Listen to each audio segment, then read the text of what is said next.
Hi hello అందరికీ నమస్కారం. Welcome to Pushyami talks.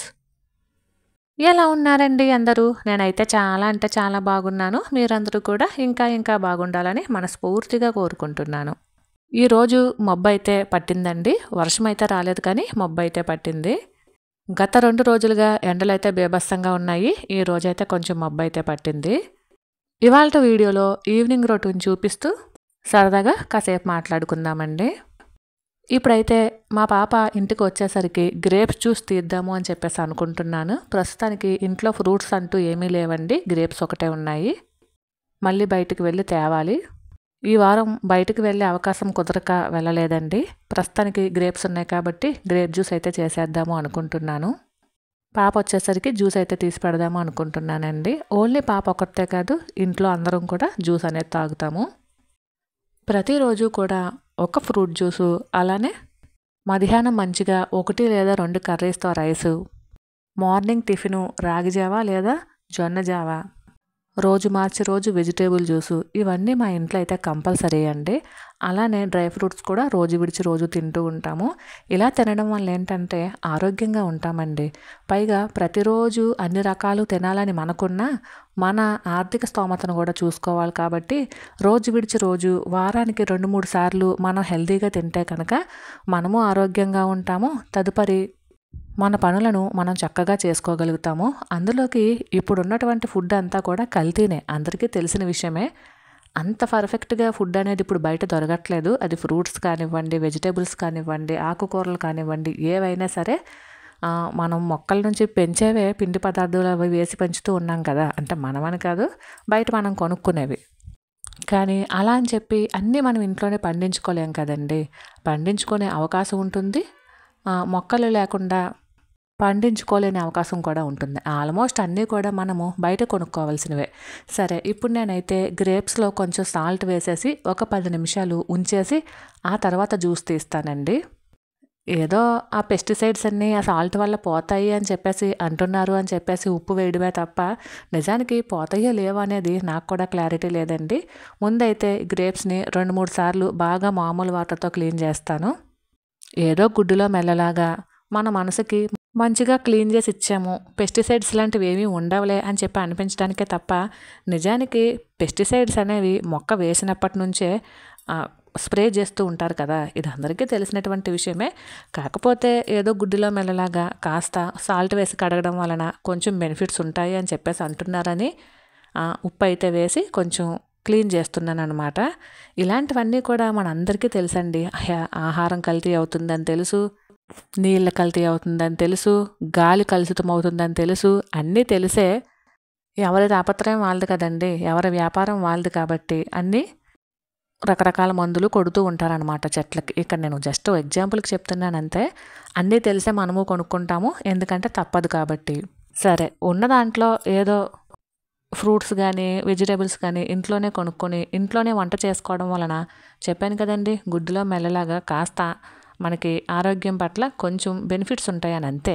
ఎందుకంటే మనం బయట కొనుక్కునేవి ఇంకా అన్హెల్దీ. ఎందుకంటే వాళ్ళు ఇంకా అక్కడ మనం క్లీన్ చేసుకున్నంత నీట్గా క్లీన్ చేయకపోవచ్చు ఫ్రూట్స్ కానీ వెజిటేబుల్స్ కానీ. అలానే వాళ్ళు ఎక్కువగా మసాలాలు కానీ నిలవైపోయినటువంటి ఫుడ్ కానీ ఇలాంటివన్నీ ఎక్కువగా మరి వాళ్ళు పడేరు కదండి బయట.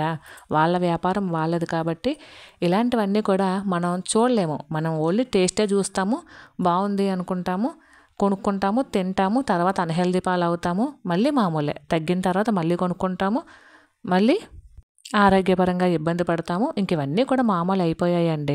అయితే అందరూ ఇలాగ ఉన్నారని చెప్పనండి. చక్కగా ఇంటి వారి ఆరోగ్యాన్ని దృష్టిలో పెట్టుకుని వచ్చినా రాకపోయినా వంటలు చేసేవాళ్ళు కూడా ఉన్నారండి. ఈ మధ్యకాలం మనం చక్కగా ఏదైనా సరే అన్నీ కూడా ఇంట్లోనే నేర్చుకుని మరీ వంట చేయొచ్చు. ఎందుకంటే ఇప్పుడు మనకి అందరికీ అందుబాటులో ఉన్నటువంటి ఫోన్లో మనం ప్రతిదీ కూడా నేర్చుకోవచ్చు కదా. కాబట్టి ఇలాంటి చిన్న చిన్న ట్రిక్స్ టిప్స్ పాటించినట్లయితే మన హెల్త్ని కాస్త కాపాడుకున్నట్లే అవుతుందండి. మన హెల్త్తో పాటు మన ఇంట్లో వాళ్ళందరి ఆరోగ్యము కూడా కాపాడినట్లే అవుతుంది. వచ్చి రాని వంటలేనండి, ముందు ఎవ్వరికి వంట రాదు, ఏ పని రాదు. మనకి మనమే నేర్చుకుంటాం కదా ప్రతి పనిని. అలానే వంట చేయటం, అలానే జ్యూస్ చేయటం, ఇవన్నీ కూడా మనకి మనమే నేర్చుకునే పనులు కాబట్టి ఒకరోజు రాకపోవచ్చండి, పోనీ 1 నెల పట్టచ్చు ఒక్కొక్కరికి పని నేర్చుకోవటానికి. ఒక్కొక్కరికి 3 నెలలు, ఒక్కొక్కరికి 6 నెలలు. ఏది ఏమైనా సరే మనం అంటూ ఇలా మనకి తెలియని పనులు కూడా నేర్చుకోవడం వలన మన ఫ్యామిలీ ఆరోగ్యంగా ఉంటుంది, మనం ఆరోగ్యంగా ఉంటామండి. సరేనండి. ఇప్పుడు ఇంకో నేనైతే జ్యూస్ అయితే తీసేసి మొత్తం వడకట్టేస్తూ ఉన్నాననమాట. స్పూన్‌తో కనుక ఒకసారి ఇలా ప్రెస్ చేస్తే ఇంకా మిగిలినటువంటి జ్యూస్ కూడా గిన్నెలోకి దిగిపోతుంది అని చెప్పేసి స్పూన్‌తో ఇలా కొంచెం గట్టిగా ప్రెస్ చేస్తే గిన్నెలోకి అంతా వచ్చేస్తుందండి జ్యూసు. దీనిని తీసుకెళ్ళి ఫ్రిడ్జ్‌లో అయితే పెట్టేస్తున్నాను. పాప వచ్చేసరికి కొంచెం చల్లబడుతుంది కదా అని చెప్పేసి ఫ్రిడ్జ్‌లో అయితే పెట్టేస్తున్నానండి. ఆల్రెడీ టైం వచ్చేసి 4:30 అవుతుంది. మా పాప బస్సు వచ్చేసి 5:10, 5:15 అలా వస్తుందన్నమాట. ఇక తాగడానికి జ్యూస్ అయితే చేసేసానండి. ఇప్పుడు తినడానికి స్నాక్స్ చేయాలి. అంటే నేను మీకు ఆల్రెడీ చెప్పాను కదండీ! ఒక్కొక్క వారం ఒక్కొక్క స్నాక్ ఐటెమ్ అనేది చేస్తూ ఉంటానని చెప్పేసి. మీకు ఆల్రెడీ రవ్వ లడ్డూలు చేయడం చూపించాను. అలానే సున్నుండలు చేయడం చూపించాను. ఈ వారం వచ్చేసి నేను నువ్వులుండలు చేద్దాము అని చెప్పేసి నువ్వులని అయితే దోరగా వేయించి పెట్టుకున్నానండి. చిన్న మంట మీద లో ఫ్లేమ్ మీద చక్కగా నువ్వుల్ని దోరగా వేయించుకొని ఇలా పళ్ళెంలోకి తీసుకుని చల్లార్చుకోవాలన్నమాట. ఇప్పుడు దీంట్లో కొంచెం బెల్లం వేసుకొని నువ్వులుండలు చేసుకోవడమేనండి. కాకపోతే ఇక్కడ బెల్లం ఏంటంటే కొంచెం పెద్ద ముక్కల కింద ఉంది. కాబట్టి చిన్న ముక్కల కింద కొడదాము అని చెప్పేసి అనుకుంటున్నాను. ఏవండి ఈ ఫుడ్ అంతా కూడా హెల్తీ ఫుడ్ కదండీ! బెల్లము, నువ్వులు ఎంత ఆరోగ్యమో మనం చెప్పనవసరం లేదు. అలానే సున్నుండలు, బెల్లము కూడా చాలా హెల్తీ కదా! అలానే కొబ్బరుండలు కానీ ఇవన్నీ కూడా ఆరోగ్యానికి చాలా మంచిదండి. కానీ ఇప్పుడు పిల్లలు ఇవి తినడానికి అంతగా ఇష్టపడరు. మైదా పిండిని ఇష్టపడినంత ఇదిగా ఇలాంటి ఫుడ్‌ని తినడానికి అస్సలు ఇష్టపడరండి. అదే ఏ బర్గరో, ఏ పిజ్జానో, ఏ పానీపూరినో లేదంటే ఏంటవి చాట్ గాని, పావు బాజీ గాని ఇలాంటి మైదా పిండి ఫుడ్ అయితే ఇష్టంగా తింటారనమాట. ఏదేమైనా పిల్లలకి మనం చేసే అలవాట్ల నుండే అలవాటవుతదండి. మంచి ఫుడ్ తినాలన్నా, లేదంటే ఇలాంటి చెత్త ఫుడ్ తినాలన్నా మనం చేసే అలవాట్లు బట్టే అలవాటవుతుంది. మనం ఖచ్చితంగా మన పిల్లలకి చెప్పాలండి. ఇవి అన్‌హెల్తీ అని, ఏదో నెలకు ఒకసారో, 2 సార్లో తింటే సరిపోతుందని. అలానే మనం డబ్బుల్ని అనవసరంగా ఖర్చు పెట్టకూడదని ఇలాంటివన్నీ కూడా మన పిల్లలకి మనం తెలియజేయాలండి. అప్పుడే వాళ్ళు నేర్చుకుంటారండి. స్కూల్లో ఇలాంటివేమీ చెప్పరు కదా! మనం పెట్టే ఫుడ్డే వాళ్ళు మంచిగా తినాలి కానీ, వాళ్ళు తినే ఫుడ్ కోసం మనం అనవసరంగా తాపత్రయపడి, ఆ మైదా పిండి ఫుడ్ కానీ, జంక్ ఫుడ్ కానీ ఇలాంటివి ఎక్కువగా పెట్టకూడదండి. మనందరికీ తెలుసు కదా! వాటి వల్ల ఎంత ఆహ్, నష్టం జరుగుతుందని. తెలిసి కూడా ఏంటంటే చేయడానికి కొంచెం బద్ధకం అయ్యో, లేదా చేయడానికి టైం సరిపోకో ఇంటిలో వంట చేసి పెట్టడానికి, లేదా సరిగ్గా రాకో ఇలాంటి కారణాల వల్ల మనం ఏం చేస్తామంటే బయట ఫుడ్ ఎక్కువగా పిల్లలకి పెట్టేస్తూ ఉంటాము. పిల్లలు కూడా తరచుగా అడుగుతూ ఉంటారండి. వాళ్ళ తప్పేముంటుంది? ఎక్కడో దుక్కుని చూస్తారు, తినాలనుకుంటారు.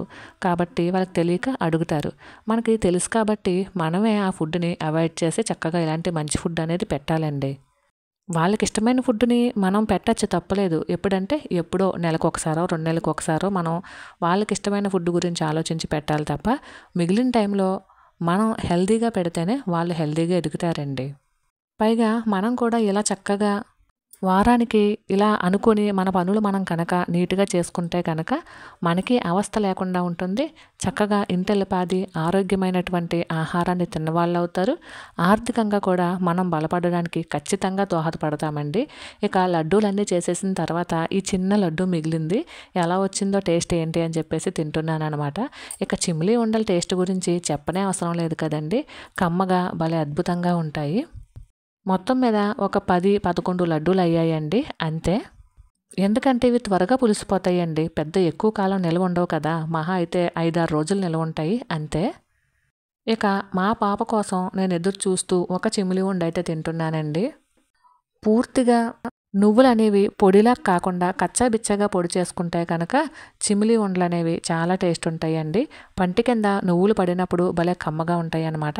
ఇక మా పాప అయితే స్కూల్ నుంచి అయితే వచ్చేసిందండి.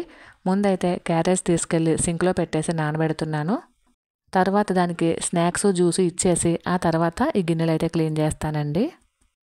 ఇవి ఇప్పుడు నానుంచేస్తే ఒక అరగంటకి నానిపోతాయండి. అప్పుడు ఈజీగా మనం క్లీన్ చేసేసుకోవచ్చు. అండ్ అలాగే ఆల్రెడీ స్వీట్ కోసమేమో నువ్వుల లడ్డు చేశానండి. దాని తర్వాత ఎక్కువగా తీపి తినలేం కాబట్టి కొంచెం ఇలా మసాలా మురుగులైతే చేశాను. అదే మసాలా మరమరాలండి. ఇవి ఒక గిన్నెలోకేసి ఇచ్చేస్తే తినేస్తుంది. అలానే ఒక గ్లాస్ జ్యూస్ కూడా ఇచ్చేస్తే తాగేస్తుందండి. తర్వాత కాసేపు బయట ఆడుతుందనమాట. అంటే నేను మా పాపే ఆడుతూ ఉంటాము. షటిల్ ఆడతామండి. దానివలన దానికి ఒక యాక్టివిటీ అయినట్టు ఉంటుంది. మనకి కూడా ఎక్సర్సైజ్ అయినట్టు ఉంటుంది అన్న ఉద్దేశంతో నేను మా పాప షటిల్ ఆడతాము. లేదంటే వాకింగ్ చేస్తూ స్కూల్లో ఏం జరిగింది ఏంటి అనే విషయాలు కనుక్కుంటూ ఉంటాను. లేదా క్యారమ్ బోర్డ్ ఆడతాము. ఇలాగా కొంచెం ఒక అరగంట ఫిజికల్ ఎక్సర్సైజ్ అయినట్టు ఉంటుంది అని చెప్పేసి ఇలాంటి ఆటలన్నీ ఆడతామన్నమాట. రింగ్ కానీ లేదంటే తాడాట కానీ ఇలాంటివన్నీ కూడా ఆడిస్తూ ఉంటాను. ఇది వాళ్ళకే కాదండి, మనకు కూడా హెల్తీయే కదా, మనకే ఎక్సర్సైజ్ అయినట్టు ఉంటుంది. ఇక ఇప్పుడైతే నేను రేపు సెకండ్ సాటర్డే, రెండవ శనివారం కాబట్టి స్కూల్ హాలిడే అండి. ఇక ఇడ్లీ పప్పు కానీ దోశ పప్పు కానీ వేయలేదు. ఇంట్లో పెసలు ఉన్నాయండి. ఆ పెసల్ని రేపు మార్నింగ్కి పెసరట్లకో లేదంటే పెసర గారెలకో పెసర పణుకులకో ఇలా ఏదో ఒకటి చేద్దాము అన్న ఉద్దేశంతో పెసర్లను అయితే శుభ్రంగా 2 సార్లు కడిగేసుకుని నానబోస్తున్నాను.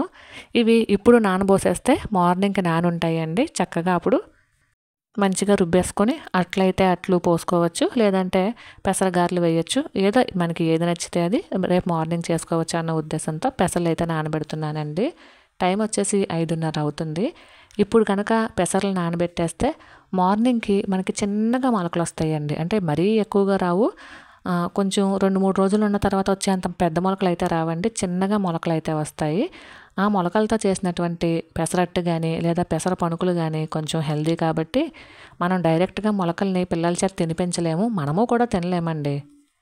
కాబట్టి ఈ విధంగా మనం మొలకలతో పెసరట్లు కానీ లేదంటే పెసరగారెలు కానీ ఇలాంటివి వేసి చక్కగా తినచ్చు.